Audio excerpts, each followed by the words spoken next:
ให้พิกัดไปแล้วส่วนสิได้เฮ็ดบ่อันนี้เอ็มบ่รู้ครับ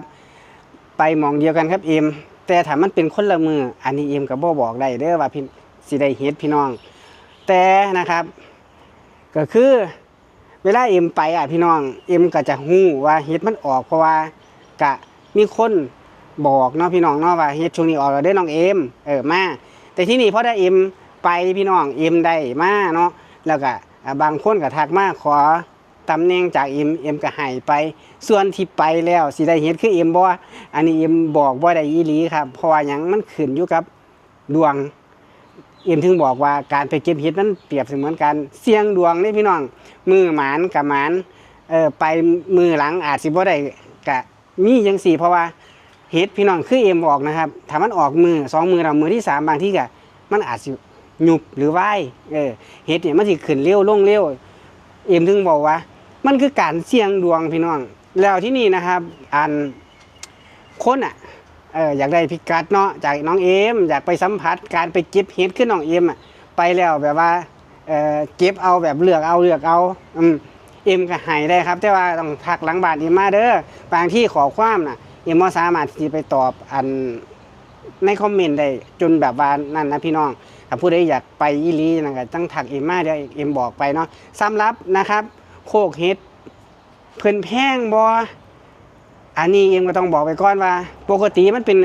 โคกธรรมชาติเนาะพี่น้องเนาะส่วนเห็ดเนี่ยเพิ่นสิแพงบ่มันก็ขึ้นอยู่กับคนในหมู่บ้านเพิ่นถ้าเจอคนดีก็ดีไปคนเพิ่นอาจสิหวงก็อาจสิแบบเว้าไปนู่นนี่นั่นก็ให้พี่น้อง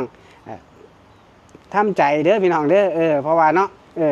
แต่ว่าเอ็มไปนะครับเอ็มก็บ่มีหยังเด้อพี่น้องเอ็มไปเอ็มก็ราบรื่นอยู่ในการไปเก็บเห็ดแต่ละโคกเนาะแต่ก็มีอยู่บางโคกพี่น้องที่เพิ่นบ่ให้เก็บถ้าเวลาเฮาขับรถไปฮอดแล้วเพิ่นก็บอกว่าโคกนี่เพิ่นปิดเด้อเพิ่นบ่ให้เก็บเฮ็ดจังซี่เพิ่นก็สิบอกเฮาแต่ว่าถ้าโคกใดเพิ่นบ่ปิดให้เก็บจังซี่เฮาก็เห็นรถเพิ่นเก็บบึมๆอยู่เฮาก็สามารถเก็บได้เนาะแต่ว่าโคกที่ไปเก็บนี่ครับก็คือ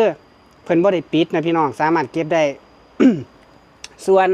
ผู้ใดสิได้หน่อยได้หลายนะขึ้นอยู่กับความหมานความหมานเนาะเพราะว่าบางที่ย่างเข้าไปผู้ไปทางหน้าก็บ่ได้เฮ็ดผู้ย่างน้ำกวนได้เฮ็ดก็มีมันเป็นแบบนี้ครับการเก็บเห็ดเนาะสำหรับนะครับผู้ใดที่ว่ามันไกลอันนี้ก็เอ็มก็ต้องเข้าใจนะพี่น้องเพราะว่าเอ็มก็เคยบอกอยู่แล้วว่าเอ็มอยู่อำเภอกุลังนะครับขับรถไปเก็บเห็ดที่ยโสธรเนาะระยะทางก็เกือบ200กิโลไปกับ400กิโลพี่น้องคิดเบิ่งเอาเนาะถามว่าคุ้มบ่อันนี้ก็ขึ้นอยู่กับความมันของพี่น้องนะความมันถ้าคิดว่าเจ้าของมันอยากไปสัมผัสสักครั้งนึง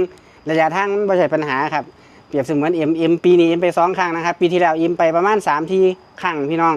ก็จะเป็นแบบนี้นะเอ็มก็จะไปแบบว่าปีละ2-3 เที่ยนะครับประมาณนั้นเนาะพี่น้องเนาะสำหรับผู้ใดไปแล้วก็ขอให้เก็บเห็ดได้โชคๆมันๆได้พี่น้องนะสำหรับเอ็มก็บอกไปแล้วนะครับพิกัดเนาะส่วนผู้ใดไปบ่ถือก็จังถามทางเอาเด้อพี่น้องเด้อโอเคครับขอให้โชคมาในการเก็บเห็ดปีนี้เนาะ